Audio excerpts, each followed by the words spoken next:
నమస్తే K24 news. Bejjanki మండలంలోని కల్లెపల్లి గ్రామంలో నాగుల చెరువు ప్రాంతంలో పురాతన నాగదేవత విగ్రహాలు బయటపడడం ఆసక్తికరంగా మారింది. విగ్రహాలు పురాతన కాకతీయుల కాలం నాటి విగ్రహాలుగా భావిస్తున్నారు. విగ్రహాల వెలికితీతతో చుట్టుపక్కల గ్రామాల ప్రజలు పెద్ద సంఖ్యలో వస్తున్నట్లు సర్పంచ్ బిగ్గుల మోహన్ తెలిపారు. పురావస్తు శాఖ అధికారులు పరిశీలించి సంరక్షణ చేపట్టాలని కోరారు.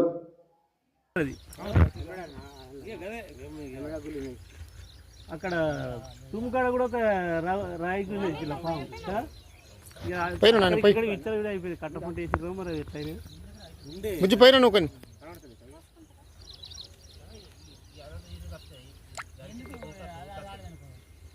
ఇప్పుడు గిదినంత పెద్దగా ఉన్నాయి కింద పెద్దగా ఉన్నాయి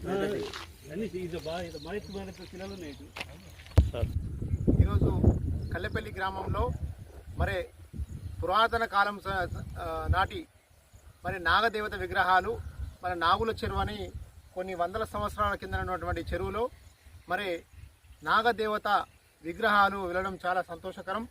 మరి కొన్ని వందల సంవత్సరాల కింద ఉన్నటువంటి మరి కాకతీయుల నాటి జమానా నుంచి ఉన్నటువంటి ఆ గుళ్ళు గోపురాలు సంబంధించినటువంటి మరి నాగదేవత విగ్రహాలు ఈరోజు కల్లెపల్లి గ్రామంలో మరి నాగుల చెరువులో మరి పని నిమిత్తం మన నాగయ్య గారు పనినిత్యం చేసే సందర్భంలో మరి ఇక్కడ వెలవడం అనేది నాగదేవత విగ్రహాలు వెలవడం అనేది చాలా సంతోషకరమైన విషయం. మరి అందరూ కూడా మరి కల్లెపల్లి గ్రామంలో ప్రతి ఒక్కరు కూడా సంతోషంగా మరి విగ్రహాలు వెలికి రావడం నేను అయ్యగారిని పిలిపించడం జరిగింది. అయ్యగారు కూడా చూడడం జరిగింది. చాలా విగ్రహాలు మరి ఇక్కడ వెలిసినటువంటి సందర్భంలో గ్రామస్తులందరూ కూడా సంతోషం వ్యక్తం చేస్తూ మరి దీనికి సంబంధించినటువంటి మరి ప్రక్రియ ఏందనేది అయ్యగారు మనకు సూచిస్తారు. దీన్ని ప్రతిష్ట చేసుడా మరి గుడియా సంబంధించిన ఏందనే విషయం కూడా అయ్యగారు పూర్తిగా దీన్ని చొరవ తీసుకొని మరి నాగదేవత విగ్రహం వెలిసిన సందర్భంగా అయ్యగారు కూడా వచ్చి మరి దీనికి ఎలా చేయడం ఏందనేది మనకు సలహాలు ఇస్తారని చెప్పి సందర్భంగా తెలియజేస్తూ కల్లెపల్లి గ్రామంలో నాగదేవత విగ్రహం వెళ్ళడం చాలా సంతోషకరం. Thank you.